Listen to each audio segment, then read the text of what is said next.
The Short Game is listener-supported on Patreon. If you'd like to support the show and join us on our Discord, head to theshortgame.net or patreon.com/theshortgame.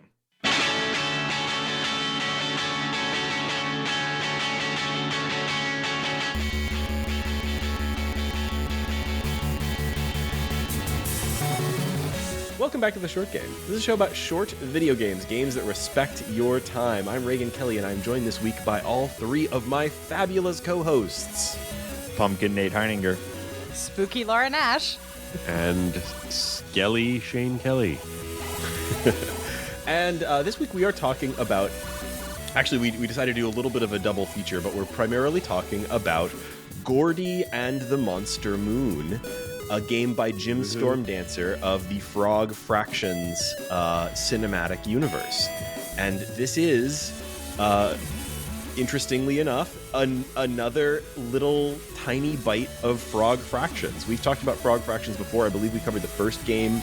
We've never really covered Frog Fractions 2, but we did cover the Frog Fractions re-release and the Frog Fractions Hop's Iconic Hat DLC, which was kind of another whole Frog Fractions game, kind of maybe Frog Fractions 3. Is this game Frog Fractions 4? No. Depending on how you number these, this might actually be Frog Fractions 5, because a lot of folks count the ARG that led up to the discovery of Glittermitten Grove as Frog Fractions 2, and that as then the game within that is Frog Fractions 3, and then What the an Hat unhinged DLC is Frog Fractions 4. You don't need... Yeah, but folks, you don't need to know anything about the Frog Fractions extended universe. This is a standalone game. Raygan started vibrating in a different and levitating as he got deeper and deeper into the Frog Fractions. I just love the Frog Fractions whole deal. I just think it's neat, you know? Yeah, this was my first one. I have not been a part of the previous Frog Fraction episode, so this is my... This is not like the others. Yeah, yeah. It's got the humor, though. For folks who are unfamiliar, the deal with Frog Fractions is it is a one game on the surface and another game underneath is the best way to talk about it, spoiler free. This game is just the surface game. There is no underneath. It is that we know of that anyone has found on the internet. And it is a perfectly delightful, perfectly cromulent little Halloween game. Mm-hmm. But it does have the Frog Fractions characters in it. Yes, we've tried so hard over the years to do a spooky October game on or around Halloween. And Jim Stormdancer did us a solid by releasing a 2-hour or less game where you play as a jack-o'-lantern early enough in November that we were able to play it.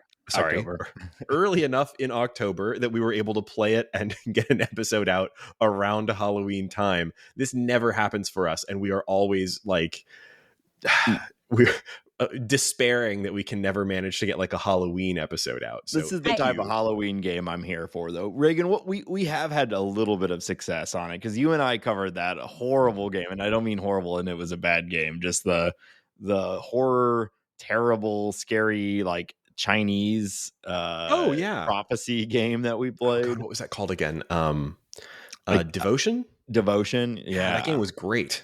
Yeah. In hell, like you're exploring like a horrible hellscape by the end of the game. Yeah, I guess you're right. We did cover that for Halloween or thereabouts. Yeah. But that was a game that had been around a long time, so it was definitely not topical by the time we got to it, which, you know, this we get to be both timely and topical and seasonal all at once. Well, developers, we can't pay you. We can't commission anything. But if you'd like to make Halloween specials of the games we love, we would be into it next year. Just putting that out in the universe. Please make a Halloween special for, you know, Goose Game, Halloween special for Immortality is already a Halloween special. You know, just put it out in the universe. Celeste, make a pumpkin level. Ooh, we will just play put pumpkins gladly. in it. That's all we need. Just put pumpkins in it. We'll be happy. Celeste, great idea. Instead of strawberries, you're getting lollipops. Little Snicker bars. While we're celebrating the spookiest of seasons, you know, this is part of the reason we often have a little trouble getting a specifically spooky game episode out the door is it does kind of overlap with one of our favorite seasons, which is IFComp. Mhm. And so I am going to be trying out something we haven't really done recently, which is usually we have some dedicated IFComp episodes, but we're going to just kind of catch up with IFComp because I have found that IFComp did contain a spooky game this year that I liked very much. So stay tuned and we'll discuss that later on. Classic Say double Halloween feature. double feature. One for the Yes. kids and one for the grown-ups. I assume that the IFComp one is way spookier than Gordy. It's also kind of funny too. So I think it'll be appropriate for people of all ages. I haven't found anything too grisly or disturbing in there.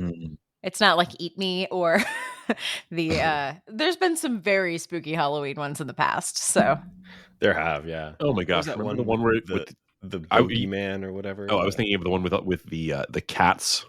Oh, oh tag yeah. Yeah, tag hair. Yeah. Yes, So- that's distressing. Well, Next. this game was not distressing. So let's talk about Gordy and the Monster Moon. First thing that's kind of interesting about it is, so this is a sort of Zelda-style action adventure by Jim Stormdancer, and he made this game in Pico 8. And you can really tell, like, you boot this up and you get the Pico 8 game, like, boot up screen and little, like, rainbow colored flash that you get when you boot up Pico 8 for the first time. And I think it's, this is entirely done in Pico 8 as far as I can tell. It's really neat to see commercial games made in Pico 8. It's certainly not the first of those. It's not even the first that I've bought and played, but it's unusual for a dev who's clearly been working for a long time, released a number of games, to do a neat little Pico 8 experiment like this and release it as in this case, $4 Steam release. And I love to see this. I was a little disappointed that I did spelunk through the files and to see if I could find like a Pico 8 cart file that I could like extract from this and run it in Pico 8 or on my little handheld I was talking about last week or anything like that. And that does not seem to be the case. He sort of released this as a like fully packaged thing, and there's probably technical reasons for that apart from just him not wanting folks to go spelunking through his source code. I spotted him on Reddit, by the way. He said, quote, "I intend to release the cartridge when the game goes live on Steam, but probably just by putting the file out there, not on the Lexilawful BBS." What is a Lexilawful BBS? Does he have his own BBS? That would make sense. No, the BBS is the like Pico 8. Pico 8 has a kind of a forum, and the one it serves both as like it serves both as a forum and also as a place where you can upload your work, and that makes it available within Pico 8 in that little like Explore, game browser interface. So that just means that if you want to play this in Pico 8 proper when he releases the file, which would be a nice thing for him to do, especially considering that like he's selling this as a $4 product, but also those cart files can't be DRM'd as far as I know. So that's cool. But yeah, if you want to do that, then you have to get the file and open it in Pico 8 manually. He's selling the game on Steam and through itch.io. And, he said, someone asked him kind of, why are you doing that and not just posting it the way that often Pico 8 games are shared on the BBS? And he said, simply because I feel it's good enough to sell. I'm trading on my reputation here in a way most Pico 8 devs can't. I've sold my games in the past, so people will hopefully be willing to accept that my game is also worth buying. So, I think that's interesting. Super fair. Yeah. I wish that every game could be charged and people would pay for it, let alone something from such an established developer. This is something, this is a bit of a sidetrack, but this is something that I think Pico 8 could improve on. If you look at something like the Playdate, which has a kind of a similar model, it's not technically a fantasy console, but you get what I mean. But they have a store, and, devs can release their games on the Playdate for free, or they can sell them directly through the Playdate interface in their little catalog system, or they can sell them elsewhere. And I actually would love to see Pico 8 move towards a model where, maybe rather than charging $15 for the game system application, which is both sort of dev kit and game player, instead, maybe that is available freely and they have an in-system store to let folks, sell their work directly in Pico 8. I think it would be really neat to see. But anyway, that's all sidetrack stuff. Let's talk more about the game. The thing that I thought was the main tie between this game and the Frog Fraction cinematic universe is the intro and also the ending, which we might talk about the ending a little bit, but not in depth. The beginning though is it's really just like a single picture of Hop, the poison dart frog that is the protagonist of the Frog Fractions game, putting his little daughter, whose name is October, as we all know, of course, having played the Hop's Iconic Hat DLC, putting her to bed and reading her a story. And so you get a beginning where it's sort of like a text mode thing, a conversation with, dialogue choices where you're choosing, you're reading what Hop is saying in this sort of bedtime story to October, and you're choosing her responses. And it's very cutely written. And it's, he's telling this goofy Halloween story. It's like, I've got a new one tonight. It's a Halloween adventure called Gordy and the Monster Moon. Are you ready? And it's really cute. And like, I don't know, I like the framing of like this little adventure story is a goofy Halloween bedtime story told by the Frog Fraction frog.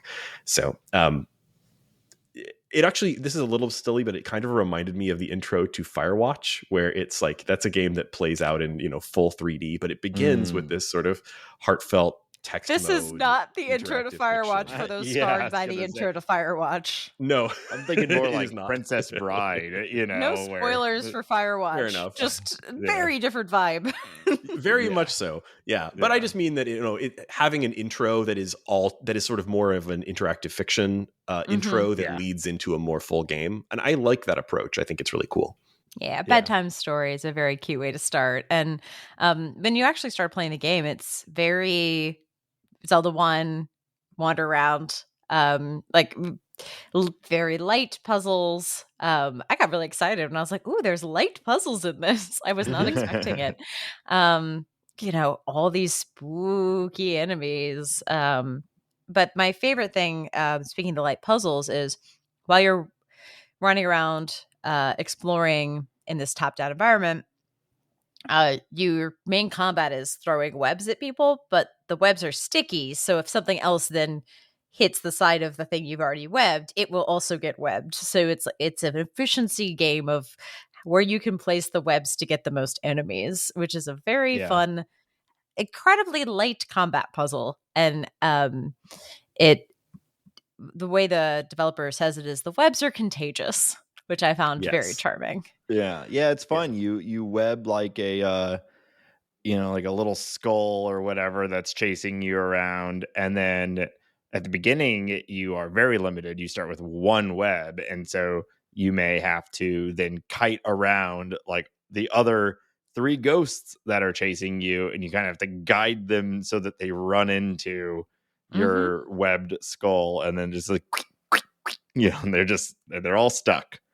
And it's fun. Yeah, it's a very light, like you said, but it is a little bit like there's a fair amount of like small challenges in this game. You have a low hit point total as well, so I got squished as represented by the candy corn.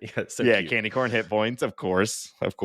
And we didn't. I'm not sure if we even really made it clear at the beginning. Like your main character, while of course you're, I guess in some sense the main character is October, the little frog receiving the bedtime story. The character that you're playing as is Gordy, a pumpkin astronaut who hops around with a really cute little hopping jack-o'-lantern animation.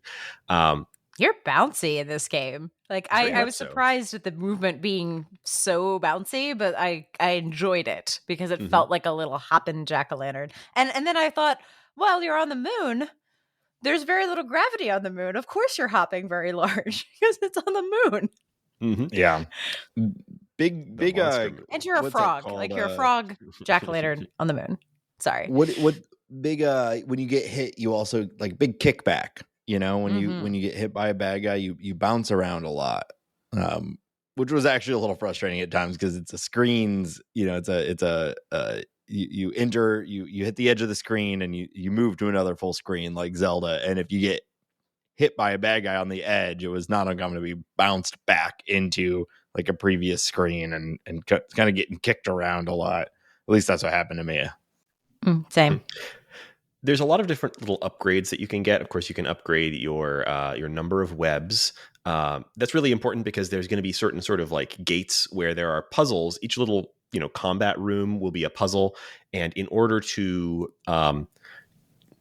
there, so lore dub, you have crashed we haven't on the explained moon. the important lore of this game. So Gordy, the Pumpkin astronaut, was coming to this monster moon to terraform it, but his lander crashed. And there is a second lander, but it'll only be unlocked if he can bring online or bring up out of the ground a certain number of, what were they called? Something pods? Cryopods. Yeah, the cryopods have buried themselves because they're scared, because there's monsters around. And so you have to web up all the monsters surrounding a cryopod before it will emerge from the ground and grow a little leaf, which becomes your save point. And that's really what all of the combat puzzles in this are about is, you might be on a screen with 6 enemies and you've only got 2 or 3 or 4 webs, and you have to figure out how to web up all of them. And sometimes they might be in locations or moving in places where it's hard to get to them or hard to web multiples at a time. And that's sort of the trick of this game. And that's also how it sort of gates content. So, there might be parts of the map that you can't get to until you get more webs because you don't have enough webs to complete a particular screen and unlock that area by bringing out the cryopod there. Every time I did one of these, I was like, wow, that was like a good, cute little combat / puzzle. They were all nice little well executed things that all made me feel good, Never made me feel dumb. It also made me think a little bit of, I think, a short game all-star game Minute, in that these little cryopods also serve as save points. And it is sort of a way that allows you to maneuver around the map in a faster way. You can now set your new save point as this recently accomplished cryopod. That means when you die, you start back over there instead of like all the way back on the other side of the map. It's not a big game, but it's big enough, and there's enough monsters everywhere that like traversing across the entire map can be a little difficult. And so being able to have these cryopods that both serve as a puzzle and as a save point is really nice. And I thought a very slick way to handle it. I enjoy that they explode into a pile of little seedling markers because it's very easy to know when you're entering a screen with the save point if you haven't checked the map. It's a quick way to know this is a stopover spot. And I think sometimes games at this size can be really hard to see small things, especially if I was playing on a dedicated Pico 8 machine and not my giant monitor. So I appreciate the quality of life of that. I also love how the cryopods, when they explode, it often is what is opening the next part of the map too. The plants hit like rocks and stuff like that and destroy them, and then you can walk through it. And so that becomes your new way of getting through, which is pretty smooth and pretty slick for such a tight and small game. Like the way the systems work together is nice. It's hard to do like Zelda style games or Metroidvanias where there's sort of this like, lock and key like progression. It's hard to do those on such a small scale. We were just talking about this in the context of like short Metroidvanias when we were talking about Gunbrella versus like, Gato Roboto from that same team that did such a great job at making like a very short Metroidvania. There's not that many different upgrades that you get here, but each one unlocks like 5 or 6 different areas of the map in some cases.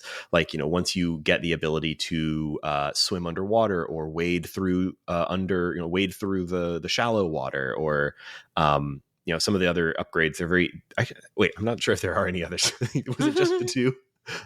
I guess it was just the 2 plus the getting additional webs, which lets you unlock certain areas too. There's a handful of items that you're getting upgrades. Is a strong the candle, the very first one is you get the candle. I think there's like 4 or 5 places. There's the waders. boots. There's the scuba goggles. There's the lollipop. Yeah, I don't know. What was the lollipop again? It allows you to eat the teeth that are it's the very last one. You get it right at the end. So I got like right up to the end, and I didn't actually play through the very, very end, so that's why I haven't got the lollipop yet. I think I got that and finished the game like 5 minutes later. Yeah, I like right in time to do this. I decided like, okay, I haven't quite finished, so I'm gonna watch the ending on YouTube, and I realized I was literally maybe like 1 minute away from the ending. So yeah, it's a very short game. If we haven't made that clear, this is a game that you can probably finish in 1 hour, but you might take 2, but almost certainly not more. It's very short. I think I was at the higher end. I was probably closer to 2 hours. It's a you basically, in order to end the game, you have to have accumulated enough of these cryopods, and there are more cryopods than you need to beat the game. So you can kind of like, there was one that I could not figure out how to do it. I actually want to look it up. I finished not far before we started recording, so I want to look it up because I could not figure out the like combat puzzle on how to actually open up this cryopod. But fortunately, like, I didn't need to get it done in order to beat the game. I was still able to go and exit because I'd saved enough cryopods. Yeah, there were definitely a couple that I'm still stumped on. There was that one where there's a skull surrounded by walls in a little area where there's a ladder coming up, and I guess you need to go into that area, but I could not for the life of me figure out what that ladder connected to. Just could not find it. That one I didn't get, and there are almost everything is webbable, but there is there are these, like, I don't know, like fairies, or like, I don't know what they're supposed to represent, but there are these bad guys that are not webbable, and if they touch another bad guy, it also becomes unwebbable. Oh, those are just on fire. Is it they're on fire? Yeah, it's they're on fire. That checks out. They're a regular enemy, but once they light on fire, they can't be webbed, because there's a puzzle. There's a puzzle where you have to put out the fire. You have to lure them into. Then that's what it was. That's the one that I didn't figure out because I didn't realize that they were on fire. That checks out. Yeah. A little hard to tell at that size. So there are definitely some little quirks here, but I'm playing on my Steam Deck, which I guess I didn't really like.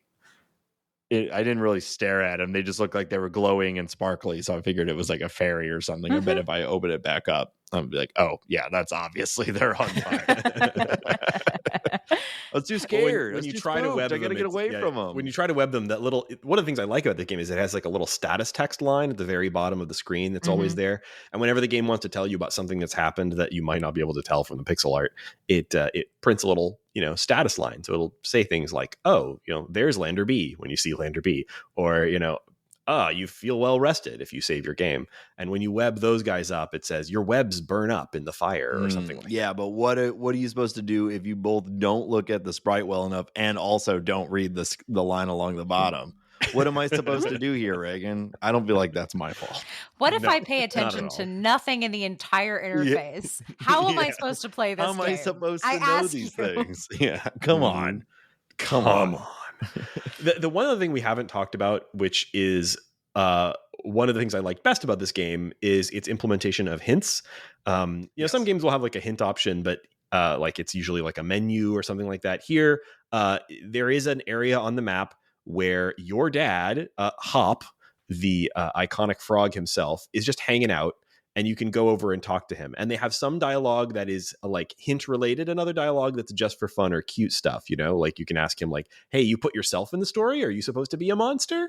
And I was like, yeah, I'm just, I was here. I'm telling the story. I forget exactly what he said, but anyway, it's cute to have, like I maybe even thought a little bit of Earthbound, where it's like, you need to figure out what to do next. Go call your dad on the phone. Here you can just go find him in this little room that is, just off of like the swamp area, and you can go talk to your dad, and you can ask him like, so what should I do next? And he'll give you like a little bit of progressive hint disclosure. So you can opt into just a little hint, or you can opt into a little more hint. Yeah. And he will warn you like, hey, the fun of this game is supposed to be exploring on your own, kiddo. Just go and have some fun. That said, I'll give you a hint if you want. I like and that. there's I layers. thought it was cute. I liked it too. There were layers. You kind of said already, but like there are layers to the hints within the hint. So it'll be like, what do I do next? I'll be like, go to the jungle. Okay, and then you can say there'll be another option for a question and be like, what do I do when I get to the jungle? And you can ask that, and then he'll give you like, oh, well, you need to do X, Y, Z. So you kind of get to choose how deep into the hints you go. And also it just sort of serves as like general tutorial for the game in some ways too. One of the questions for the dad is like, does this game save my progress? And it's like, yeah, of course it does. So if you turn it off, you'll come back right where you left off. And like little things like that just sort of help you understand, what are you getting yourself into at this game? I appreciated that too, because that is absolutely not a given with Pico 8 games, and I was nervous to shut the game off. But it does save your progress, and Hop will tell you so. Yeah, and they're like, what are the cryopods? How do I open them? Like, just in case, I guess maybe you turned off this hour and a half game and then didn't pick it up for a year. You can go and talk to your dad, and he'll go and tell you everything you need to do and why you need to do it, and you get right back into the game. Well, I'm not sure there's much else to say about Gordy and the Monster Moon. I think we all enjoyed it and recommended it, and it's a good spooky time that you could play if you've got nothing better to do on Halloween or any time of year. And it's cute. You can be good with kids. Good with kids. Yeah, it probably would. Reading probably necessary, but definitely play it with your kids if you. I didn't do that, but I think you definitely could, and it would be fun. And it's available, as we said, on Steam and itch.io, and it is now part of the Frog Fractions Cinematic Universe bundle on Steam. So it's possible that you might actually get a discount if you already own the other Frog Fractions games. Worth taking a look. I'm not exactly sure how the math works out on that. It is $4 though, so even if you don't get a discount, right, it is $4. Yeah, perfect price. Great little game, maybe 2 hours. And we do have one other spooky game to talk about this week. Shane, you came prepared to bring us a little bit of IFComp today. Yes, I did. I'm really excited because I just sort of was flipping through the IFComp games, and I really think this one is going to be up there in the rankings. There were some recommendations for this in our Discord, and I just want to say thank you very much for putting me onto Dr. Ludwig and the Devil. Dr. Ludwig and the Devil is a parser game that is about an hour and a half, and it's brought to us by SV Linwood, who I did not play their first game. This is Linwood's second game for the competition, and as far as I can tell, second game period, at least from their itch.io page. And last year they put out a not a parser game, but a choice-based game called A Long Way to the Nearest Star. Did anybody play that one? It came in third place.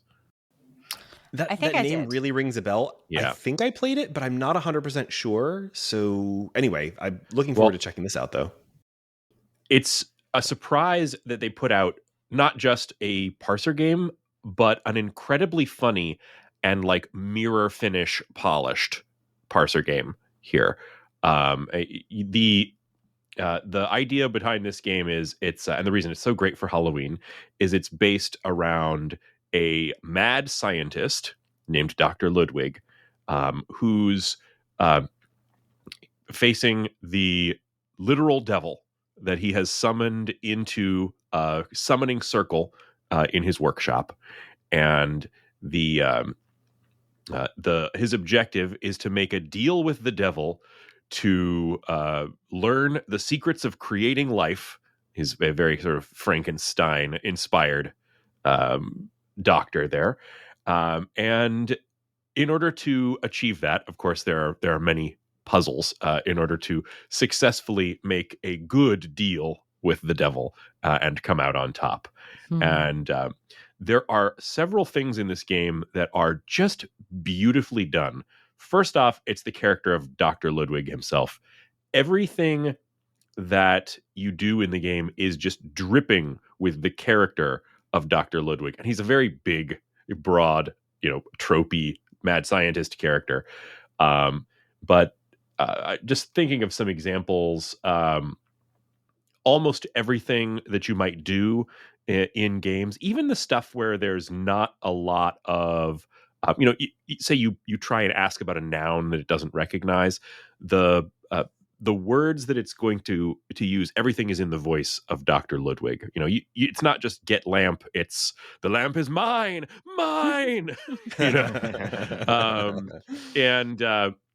So all of that makes it really a joyful game to play, and that really lasts from beginning to end.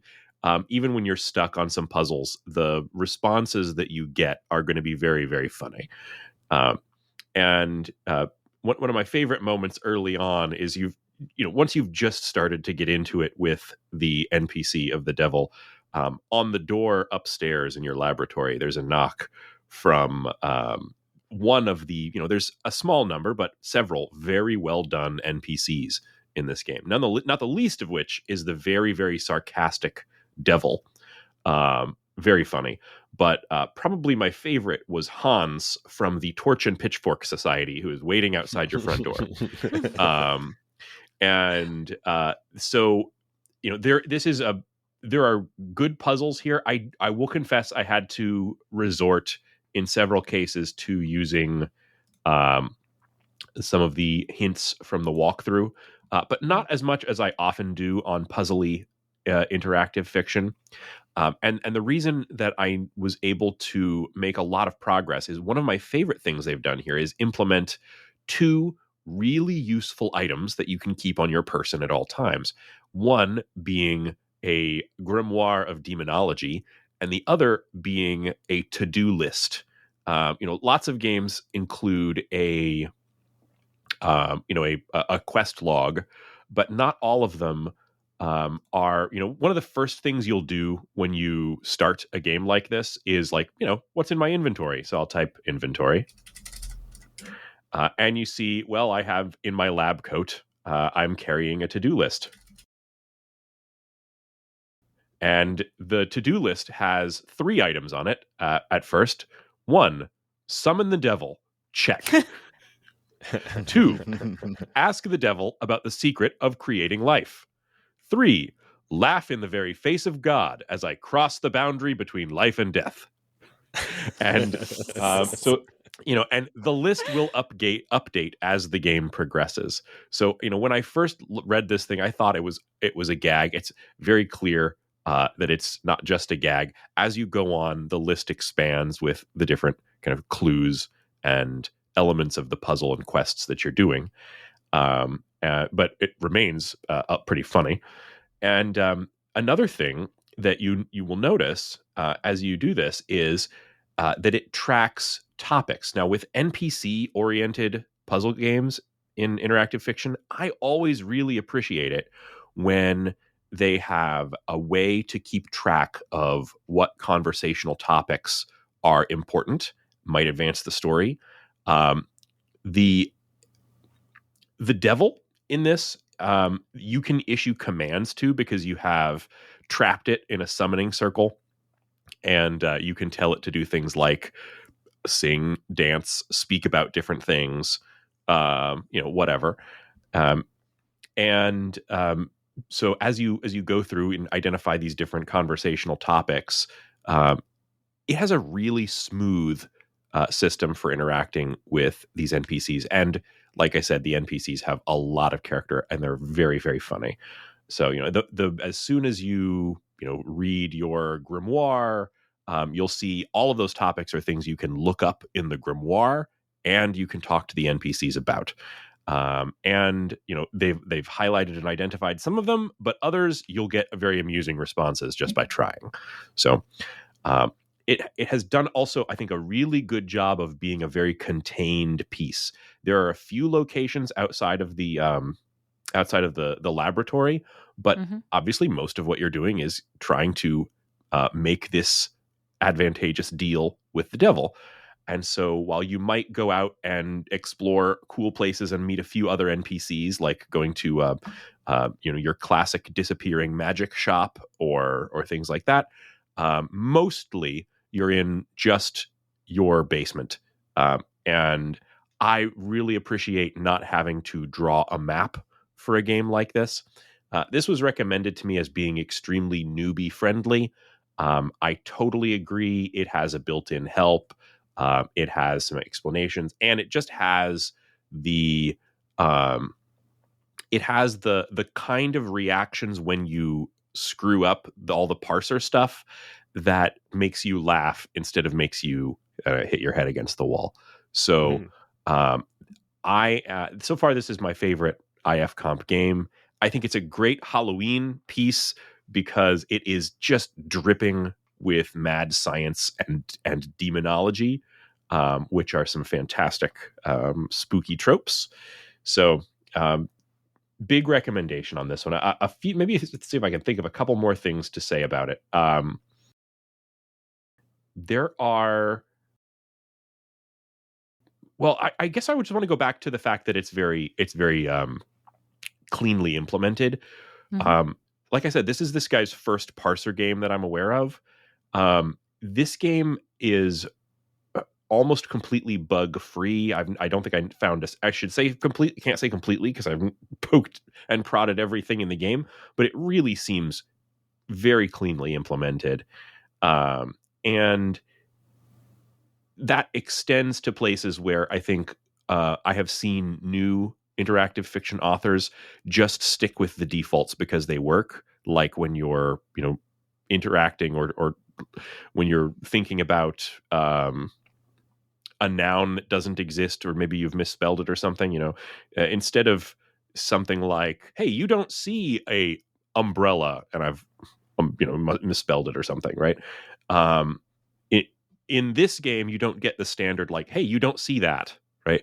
First off, all of the messages you're getting are in the voice of the doctor. So, so instead of that, you get something like, there was no such thing in sight, or if there was, it was beneath my notice, And so there's just tons of character there.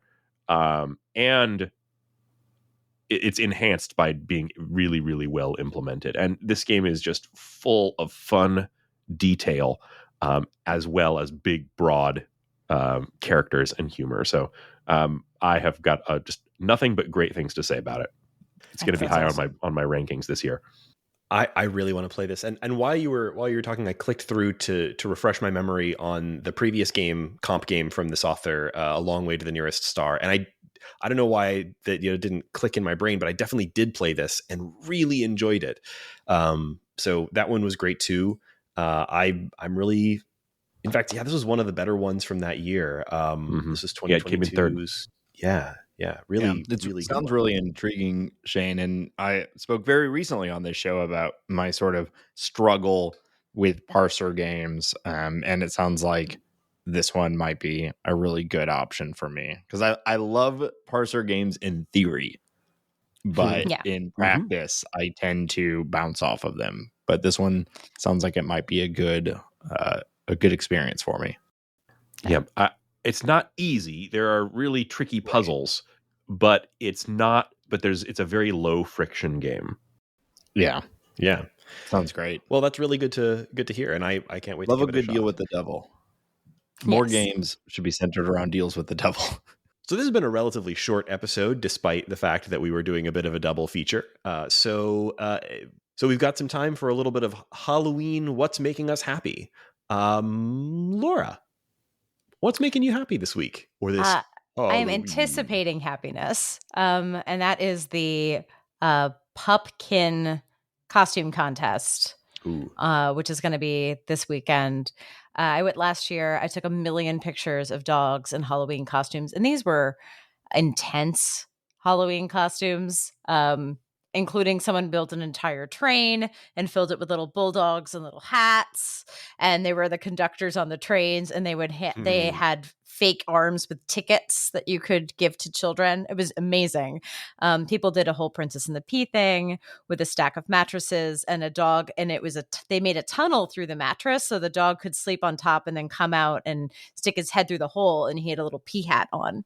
I was like, this is astonishing. I don't know what these people are doing with their time, but they are spending all of it on dog Halloween costumes, and I'm very happy with it. I mean, I was just happy with the big fluffy white dog that had been painted to look like a panda. And the one that was dressed up like Biggie. Like those, they didn't even rank. But this weekend, they're live streaming it for the first time, but this will be airing after the live stream, so pretend I didn't say that. But for you three, if you want to watch some dogs in Halloween costumes this year, the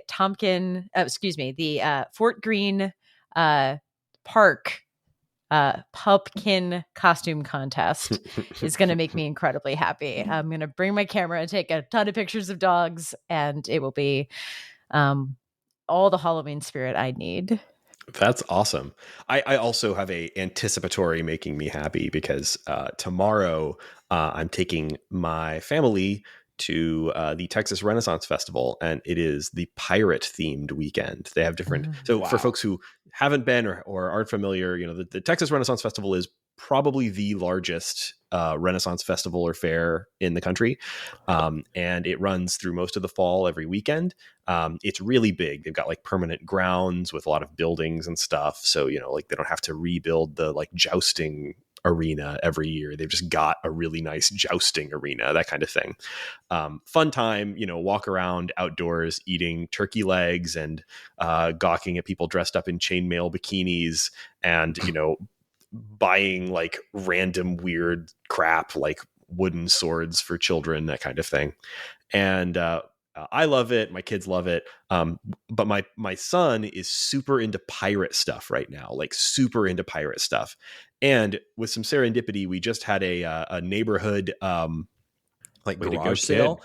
And we were walking around the garage sale and found a bunch of pirate costume stuff that one of my neighbors was selling. Some of it fits him, some of it fits me. And so we're going all out. We're gonna be a whole pirate crew. Nice. And go to the Renaissance Festival. I don't really know why the Renaissance Festival has a pirate weekend, but it's probably closer than some of the you got to mix it up. They do. Yeah. Keep it fresh. And I'm looking forward to that. Shane, what's making you happy this week? So I've got two games that I want to throw out there. They're both little fun things that I'm doing on my phone pretty much every day. The first one is Connections from the New York Times. Is anybody else doing Connections? Yes. I didn't know you were playing. Only Connect, my favorite British show. Yes, I was going to say it is basically a direct ripoff of the British game show Only Connect. But for those of you who aren't deep into British game shows like Laura, what that means is it's a grid of 16 words, and you are creating groups of those words based on the linguistic connections between them. And those connections can be something like, there might be a few different words that are a synonym, or they might be something a lot harder, like, the categories range from easy to very obscure, right? I wish I had prepared with a list of some example connections puzzles, but rest assured, they are weird in some cases. So, the fun thing about this game, it really has kind of learned the lessons from Wordle, which was so successful in the NYT bot. Here they have that same kind of shareable element where you can kind of share your results without spoilers in your group chats and so on. And the thing that I really love about the way that these puzzles are, unlike Wordle, which often feels like, hey, they just picked a dictionary list of recognizable 5-letter words and they're just kind of going through them. In this, the puzzles feel very intentionally designed because the categories are very carefully chosen, right? So you might have a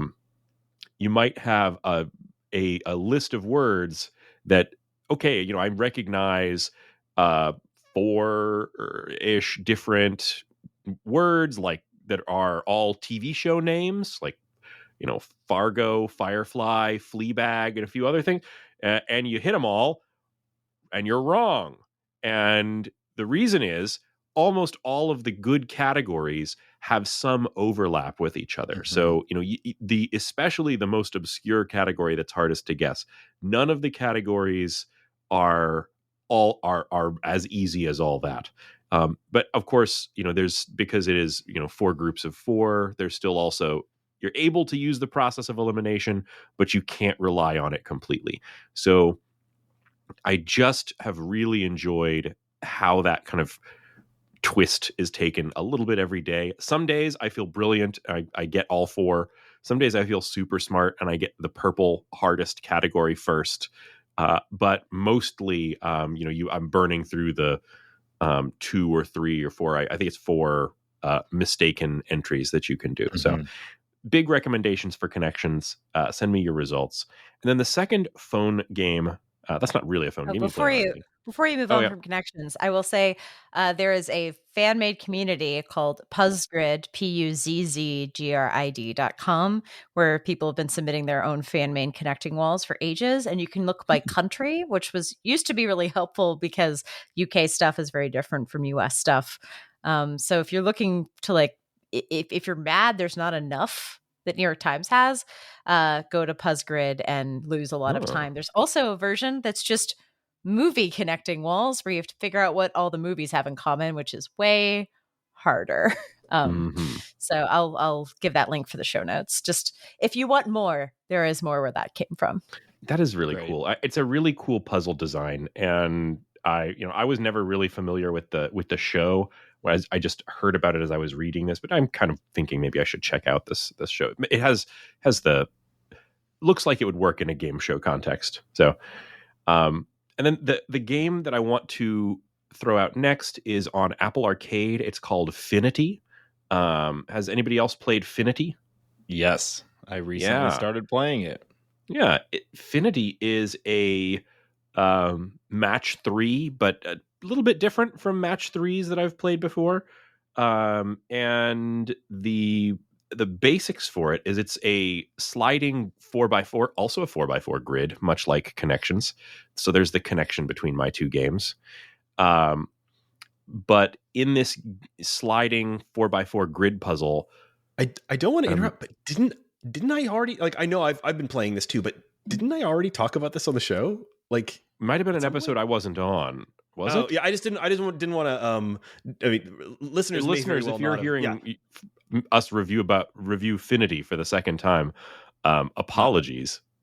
Go right ahead, Shane, because it's very possible that I am misremembering, and I might have only talked about it on the Discord. I love this game, though. Shane, you are absolutely right. This game rules. Go ahead. Well, on the Discord recently, I believe I posted that I had beaten your high score after several weeks of trying. So I'm so mad. And I don't know if I can. I don't know if I can get back. Like that game gets really hard after a while. The very cool thing, it does get quite hard, but you also, it has a real learning curve to it. The thing that you need to know about the game is that on that 4x4 grid, each row and column you can slide in any direction, like up and down, left or right, and so you can make your matches by sliding things off the screen because it wraps. You slide something off the left, it'll appear on the right. And the I mean, it's a beautifully simple game, but it does really grow as you get into it, because there's kind of a leveling up system, and progressively as you go through the levels, they're introducing new challenges that include things like double tiles that are 2 colors and you have to clear them twice, or I've just unlocked a different kind of double tile that is 2 tiles stuck together that you might have to slide 2 rows or 2 columns together at the same time. There's a system of power-ups and then the thing that I like very much about it is each puzzle has sort of levels to it, and you're completing each level by getting a certain number of matches and filling up a bar. But once you do that, now you have to get extra kind of bonus tiles onto the grid and then make a match with those bonus tiles in order to progress to the next level. The thing that's hindering you is not the actual sliding, which is very easy. It's a very small grid, and you're trying to make these three and four groups. But the thing that really is hindering you is every time you move a tile, a counter on it goes down from I think on the basic difficulty from 3 to 2 to 1. And once something gets to 0, it locks that tile so it can slide only in one direction. And if that tile moves again, it locks in both directions. So you're only out once you can no longer slide any of the tiles on the board. Keeping things moving and keeping your matches happening pretty much every turn is the only way to keep your board clear enough to keep things moving. So I really enjoyed the game. I think it's yet another addicting puzzle game from Apple Arcade. Yeah, totally co-signed. While we're sharing iOS games that we're enjoying, I will very quickly mention that I've been playing a lot of Subpar Pool. Have you guys seen this one at all? It's from the same developers that did Hole Down, which we really got into a little while back. Yeah. Subpar Pool is kind of like a very short challenge-based mashup of pool and golf. So it'll give you a set of 5 pool tables that are non-standard shapes and with holes in weird places, and a collection of balls in different places on it. And you just have to clear each pool table in a certain number of strokes, right? So like kind of like golf, but if golf involved multiple balls. But it has a lot of like quirky stuff. So like there's levels where there are portals on the edges of the golf table or the pool table where balls can roll from one side to the other, or there's special balls that like will zero in on your ball and like zoom towards you if you get close to them, or there's different sizes of balls that have different weights and are harder or easier to hit, that kind of stuff. Lots of variety, and there's little challenges it'll bring up. I just picked it up randomly because I saw like, hey, this is from the Hole Down people and it's new and it looks cute. But I've really been enjoying it, so recommended.